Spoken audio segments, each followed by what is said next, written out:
When you look out to the horizon, what do you see? What does tomorrow look like? If you run a family-owned business, you see the future differently. As part of the fourth generation of my family to help lead First Bank, I know we see the future like you. At the First Bank Center for Family-Owned Businesses, your vision is ours. Now, let our experience be yours. In this seminar, let us help you see what your future can be.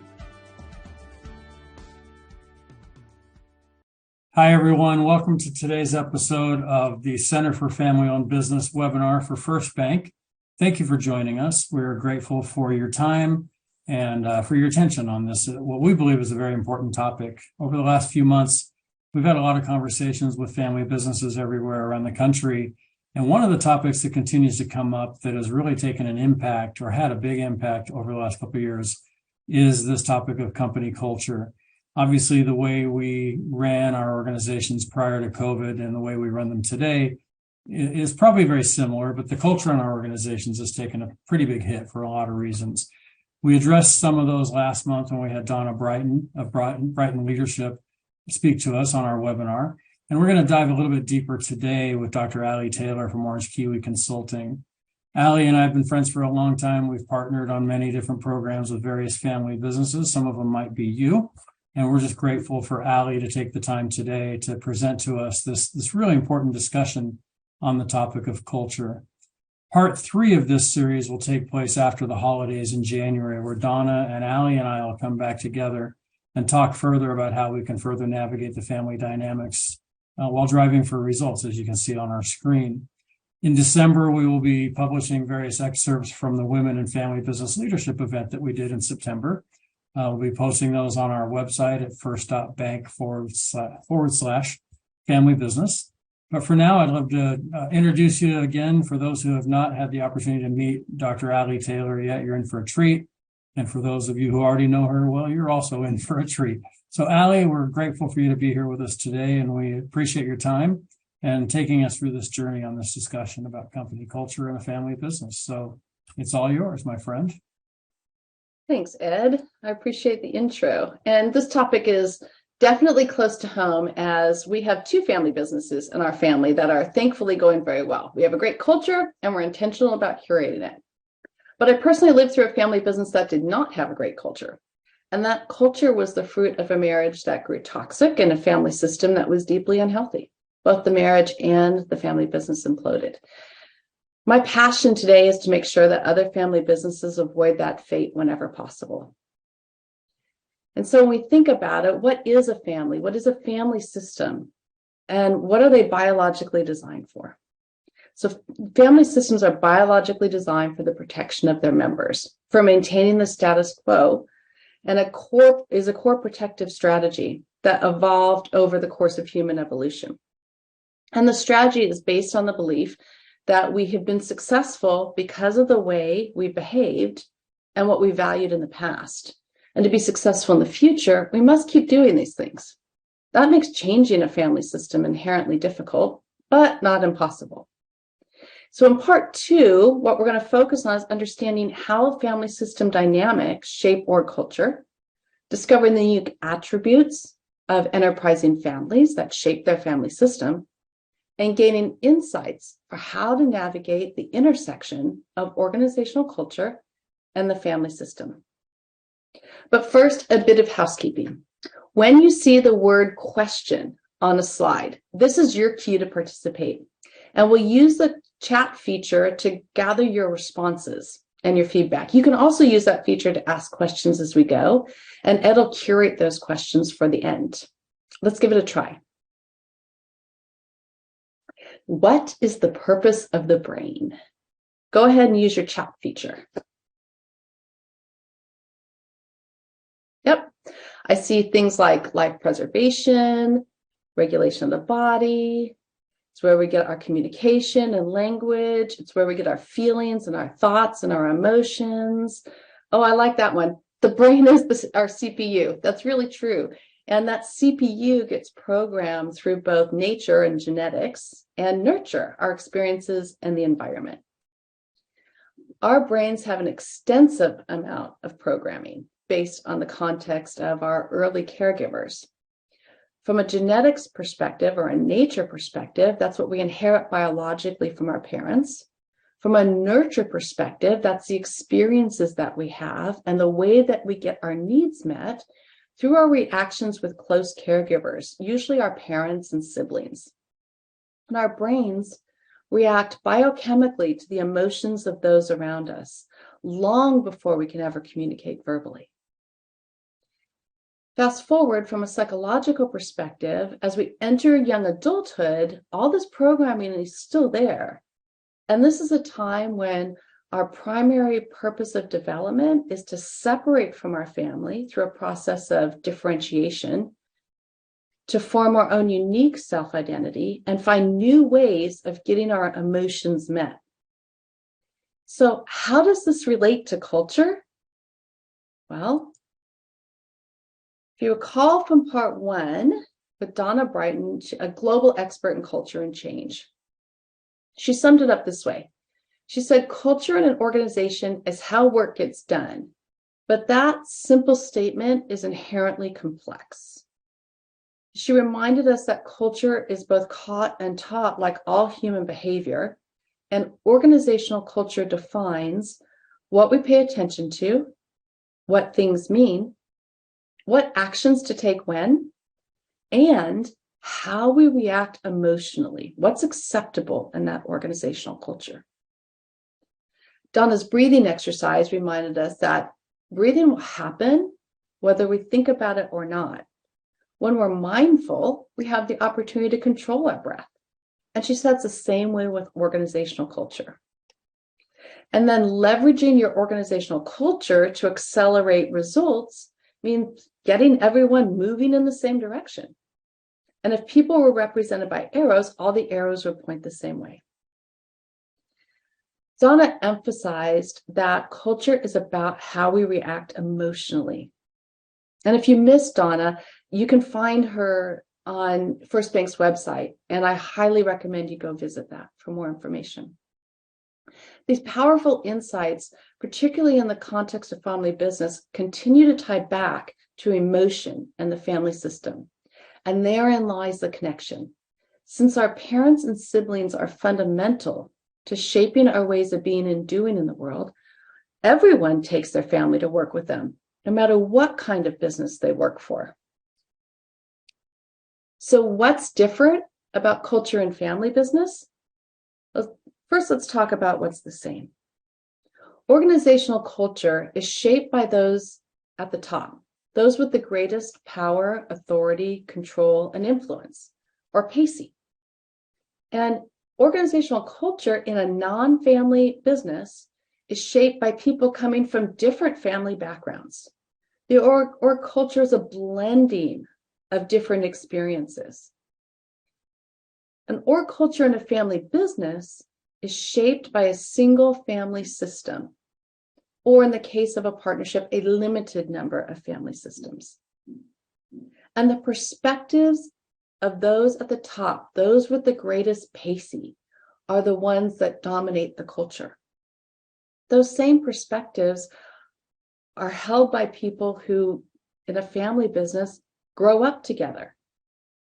And so the perspectives of who we are and what we're capable of are shaped by lifelong experience rather than new appraisal as a young adult. And those in power, our family members, often see us incompletely or subjectively. And the familiarity that is there can either take the edge off of admiration or mistakenly exaggerate the level of admiration beyond what we would experience elsewhere. And there's no judgment in these statements. They're neither good nor bad. They simply are in a family business. And the reality is that family business brings both opportunities and obstacles that we wouldn't have elsewhere. Brings profit and pain that we wouldn't have elsewhere. It brings safety and scars that we wouldn't have elsewhere. And going back to Donna's point, culture defines 4 behaviors: what we pay attention to, what things mean, what actions to take when, what emotional reaction we can display. From a family system perspective, these 4 behaviors are deeply tied to how we experienced emotion and attachment in our family. We're a product of the emotional structures in our family system. It's PACE, or power, authority, control, and influence behaviors, and the extent to which we were given agency to differentiate from our family, which is a really important developmental step.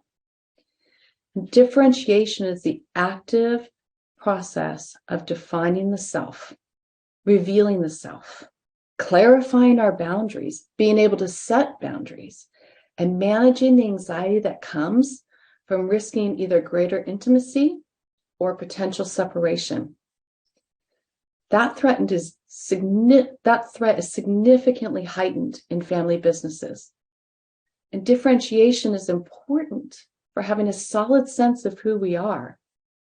The ability to seek to understand rather than just agree. The ability to self-validate and self-soothe. And the ability to tolerate short-term pain for long-term growth. Those with underdeveloped self-differentiation or self-identity depend so heavily on the acceptance and approval of others that they become emotional chameleons to gain approval. Or they're dogmatic about trying to force other people and pressuring other people to conform. They literally cannot tolerate being different from others. In non-family business, culture is shaped by many people who have tried to resolve these issues in healthy ways and unhealthy ways, but they all come together and they have forces that start to work these things out together.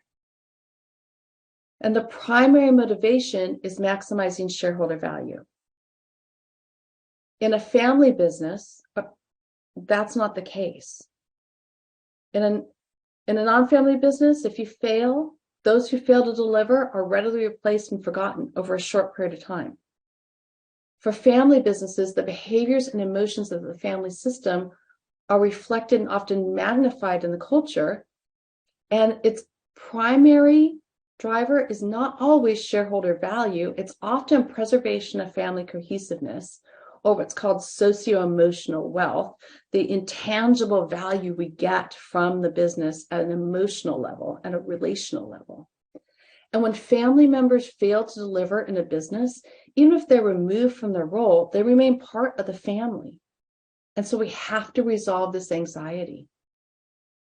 Practically speaking, the biggest difference about culture is that changing culture in a family business starts by changing the family system. And that is not easy. So let's try out your skill at using chat for feedback. What is a family system?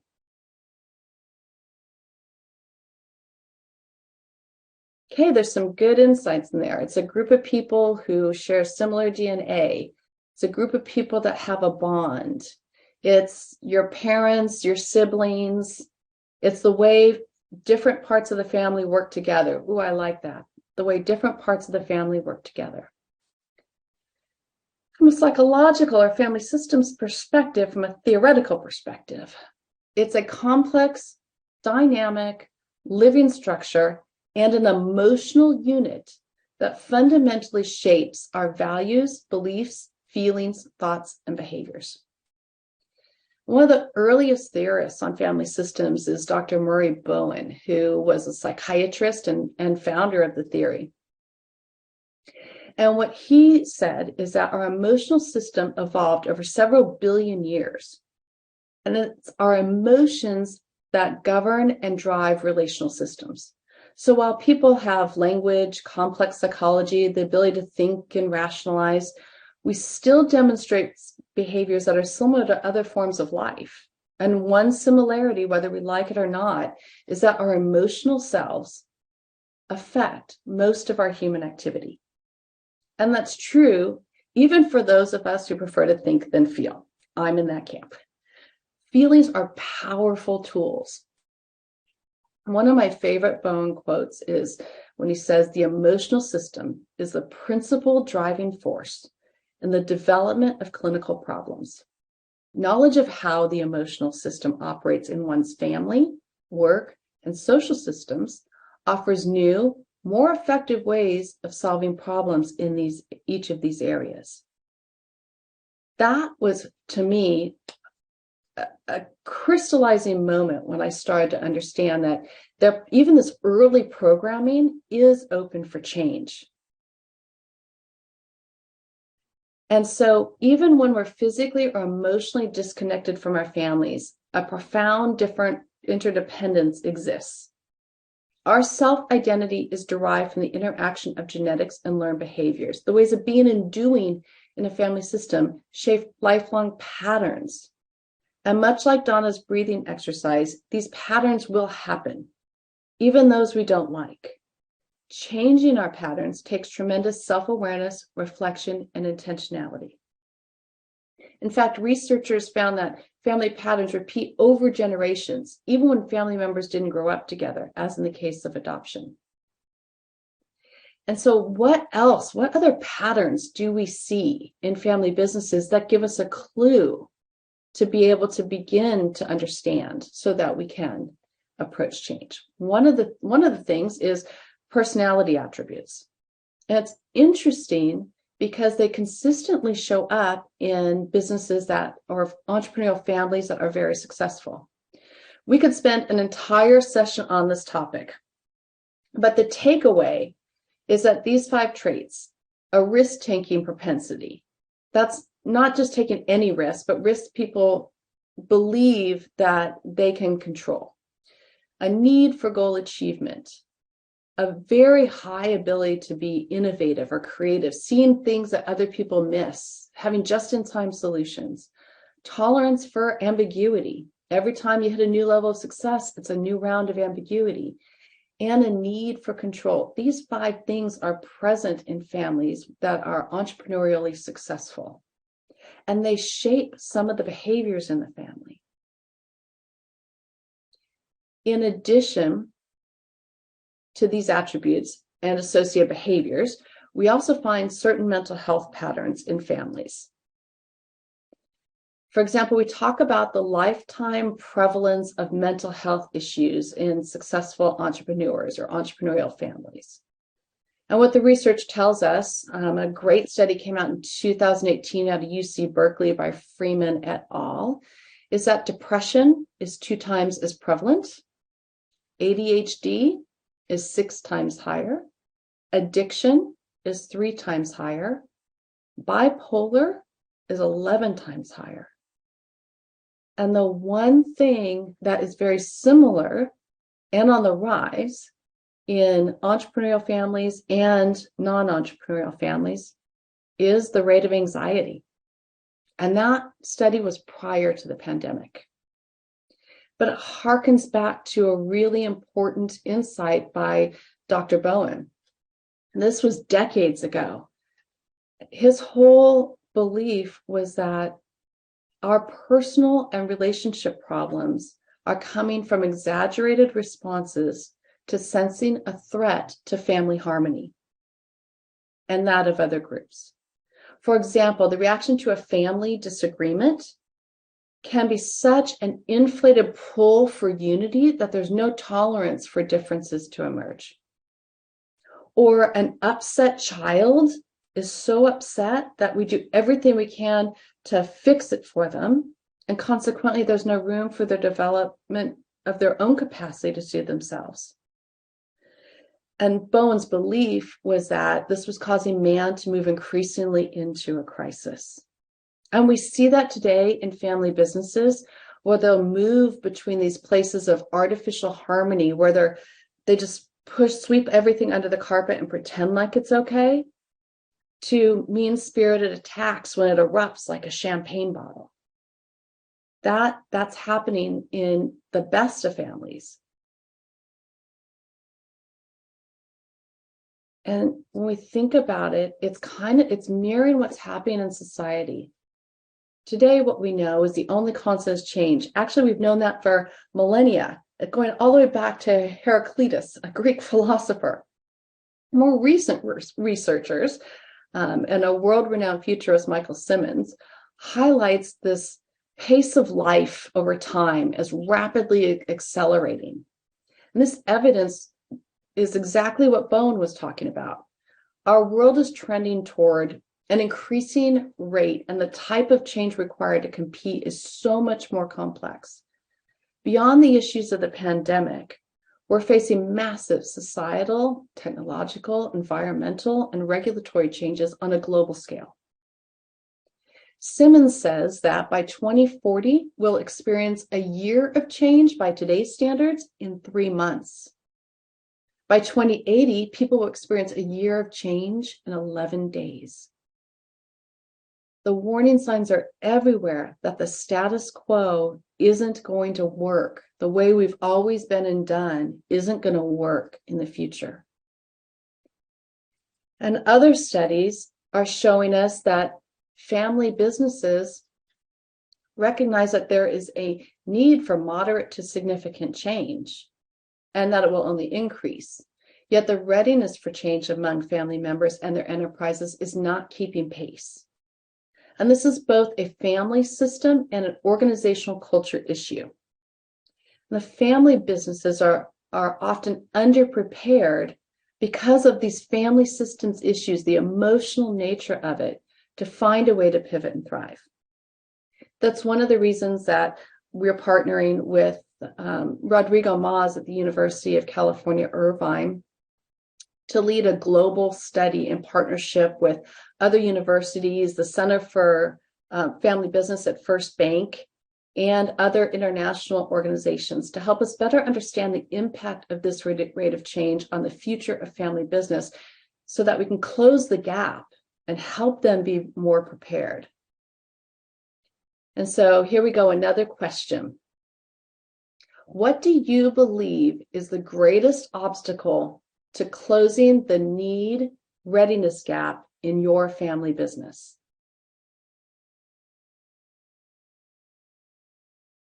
Great. Oh, I see some really interesting things coming in. Not knowing how. People being in power, the same power seats too long. Not having good governance. Because we're successful. Those are great points. We're going to see more of this and how it compares to the global research. And so thank you for providing that feedback, and look for our link to the study coming soon. For now, let's look at some practices that enduring families engage in. Let's see if we can get some clues here. First, the family is the key to everything. Enterprising families through the ages have demonstrated tremendous resilience. And while many companies have come and gone, there are some that persist against tremendous odds. These enterprising families do things differently. The Frescobaldi family is one example. They're an 800-year-old family business that originated in Florence, Italy, as explorers and politicians and scholars and bankers. And their family history, their archives actually contain notes for loans from King Henry VIII. But they're not bankers anymore. Today, they're one of the world's most influential wine families. And I had the privilege of exploring what 30th generation CEO Lamberto Frescobaldi considered the secret of the family's success. His response was that you don't sit on what you received. You create more than what you were given. Be responsible for capital and set goals. Don't act impulsively. And we talked over dinner about what that means for family member behaviors and why good governance is important, but it's not enough. Here are 5 things that can be done. One is keep the stories of the ancestors alive, including the lessons of failure and trauma. Intentionally cultivate family values that foster effective stewardship of the family and the business. Create space for fostering family relationships that are separate from the business. Establish clear rules for the family members that want to enter the business. And separate governance and operational management decision-making. All of these behaviors have underlying values for preservation of the family while allowing adaptability, change, and self-differentiation. So where does change begin if we're not there today? If your family business culture isn't there, what's the first thing you can do? Carl Jung, another famous psychiatrist, is what he became famous for was developing measurable archetypes as a means of making the unconscious conscious. Because what he said is, until you make the unconscious conscious, it will drive your life and you will call it fate. And that's one of the other things that I was impressed about in the conversation with Umberto. He said, we've been courageous as a family about understanding what made us who we are, what makes us who we are, and what will make us who we are. When I think back to Bowen, another quote immediately came to mind, and that's when he says, the knowledge of how the emotional system operates in one's family, work, and societal systems offers new, more effective options for solving problems in each of these areas. Emotions and associated behaviors are the key to culture. Families that persist are intentional. They measure, they adjust, and adapt. They courageously choose to make the unconscious conscious. So how can we take steps to making the unconscious conscious, to getting greater clarity and confidence so that we can control more of our future than letting it just happen to us? Well, the first thing we can do is seek to objectively understand what is real for the family and the business today without judgment, blame, shame, or guilt, and acknowledge that it's going to be scary. It's going to be scary. There's going to be pain, but we can either choose the pain and go through the easy way, or we can try to run from the pain and it actually lasts longer and is harder to get through. By being courageous, you can measure what can be measured through organizational culture assessments. These are some of the tools that Donna talked about in part one. And then you can map what can be mapped, the family stories, the relational dynamics, the PACE, or power, authority, control, and influence. And you can start to create clarity and embrace the reality. No judgment, no shame, no blame, no guilt. Just embrace what exists today, the good and the bad, the good and the things you don't want.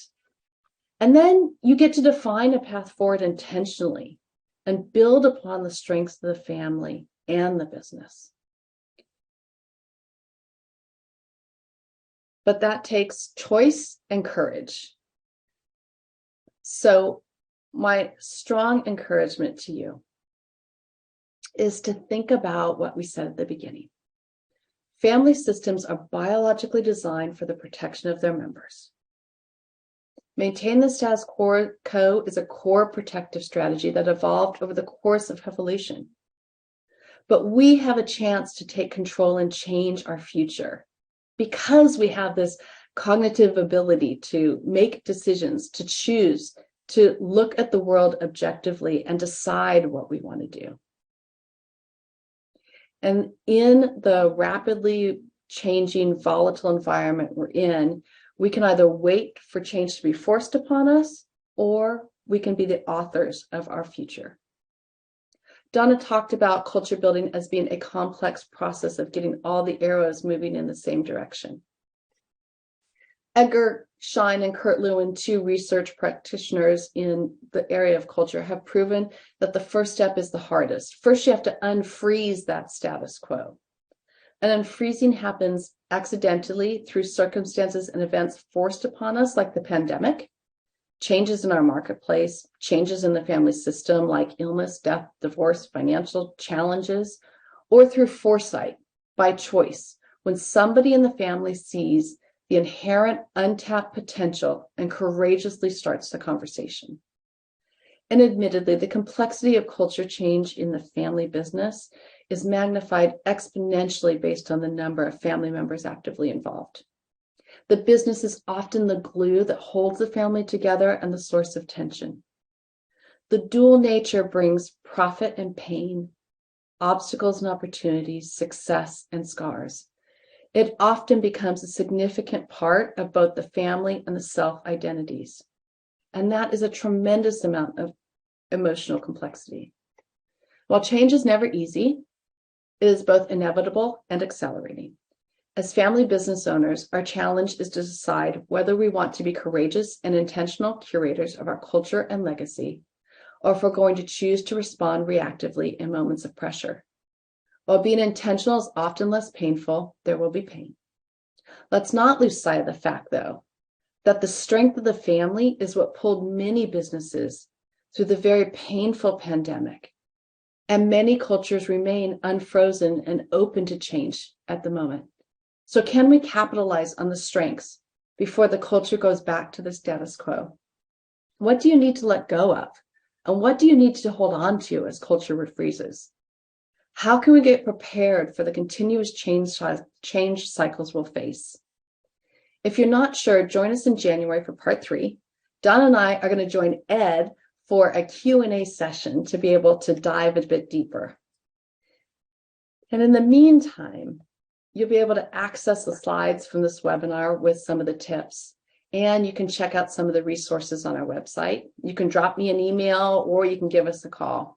And I'm grateful for your time. Maybe this is your first step, just listening to this webinar. Thank you very much. Allie, thank you so much. This was fantastic. A word that you kept coming back to that I pay close attention to this word when I hear it, and I've heard it a lot, especially in the topic of culture, is that word intentional. Mm-hmm. A lot of organizations have had very unintentional and very accidental, if you will, culture shifts. What would you tell a company that knows that they need to make a shift, but either they don't have buy-in from the family or they think maybe we're too dysfunctional to do this. Let's just react. Reacting has worked well. Or what message have you given to other clients, or would you give to someone who might say, look, we've been hit hard. We're working from home. We've got this hybrid environment. We've got some people who are, there's just so much going on, and people, look at me. I'm in a suit and tie working at home. You're presenting to hundreds of family businesses from home. We wouldn't have envisioned this 3 years ago. What would you say about that unintentional culture shift that people are going through right now? Well, first, if somebody's asking the question, I'd say they're already taking the right steps, because there's something in their environment that's causing them to want some type of change. So just pausing to just take a few minutes and brainstorm with a few people. If you can crystallize 2 or 3 people that start to see similar things, then you've got a place to start. You've got kind of a toehold, even though it won't be easy. And then once you start having that conversation, don't be afraid to measure it. No harm's going to come to you by measuring. What it's going to do is give you greater control. Are there telltale signs other than that you're starting to talk about it, that you can see where a family can say, you know what, we're probably ready for some sort of a change? Besides that they're talking about it, so I'd say there's probably a couple of points where besides the pandemic and something episodic like that, it's when there's a natural leadership transition. That's a prime time to think about change. Or if they're planning for succession, anytime you have a leadership change, your culture is going to change. Sure. So starting to think about how do we intentionally design that? Because remember, culture is driven by the people at the top. So generational succession will happen. We don't get a choice. The choice is, do we want to control it or do we want to react to it? Sure. So if they're trying to do either of those 2 things, that's a optimal time. But the best time to start is yesterday. The next best time to start is today. It's the old planting a tree thing. 20 years ago was the best time. Now is the second best. I love that. That's right. Last question that I have, as we started talking with people over the last several weeks about this topic of culture, a question that's come to me a lot, and you and I have talked about it as well, is oftentimes the people who recognize the need for a culture shift in our organization are those that don't have the control over it. Yeah. What would you say to either an employee or a daughter or a son working for parents, or someone who isn't in that leadership role, that C-suite, if you will, quite yet? How can they influence culture in their organization when they don't really have the rubber stamp? Even though you don't have the rubber stamp, it comes back to the fact that our culture is a product of our behavior and how we react emotionally. So just starting to create language for it, just trying to name it, just starting to talk about the values and the behaviors. What are they modeling? And so if I'm an employee in a business and I don't have positional authority, I might do it by championing the people who do report to me. And in my own small team, starting to create some inertia. And pretty soon, if you can create a constructive culture, you'll start to perform better. You'll outperform other areas, even if it's small and it's hard. And then start to promote that and describe why that's happening. I like that. I have the visual, you know me well. I'm a very visual person. I picture that pebble dropping in the lake, the change happening here, and it's that ripple that goes out, and it's that ripple that eventually causes that change. So thank you for giving me that visual, and hopefully for those that had that question, that'll give them that same. Well, we appreciate you, Allie. As always, wonderful job today. We know many of you watching this webinar today didn't get a chance to watch it live. If you do have questions, please feel free to reach out. Allie's email is on the screen. Her contact information is on the screen, as well as her website and email address. You can contact us, myself, at ed.hart@fbol.com, or just visit the Center for Family Owned Businesses website at first.bank/family business. This webinar, previous webinars, upcoming calendar, research articles, highlights of other family businesses, you'll find it all there. Most importantly, if you'd like to learn more about the bank or about how you can become a part of what we're doing here at the Center for Family Owned Businesses, just reach out to me and we'll be happy to have that conversation. With that, join us again. As I mentioned at the beginning, lots of excerpts coming out in December for the Women in Family Business Leadership event that we hosted back in Irvine or Newport Beach last month. And then also the event that we have coming up on January 17th that Allie alluded to, where she and I and Donna will be having a conversation on company culture. We hope to have questions from all of you. And with that, again, Allie, thank you so much for your time. Thank you to all of you for your time today and for just being a part of our family. We treat you like family. We are a family-owned business as well, as you know, and we're just happy that you're part of our family as well. Thank you. Thanks, Ed. All right. We did it! Yay! All right, stop recording.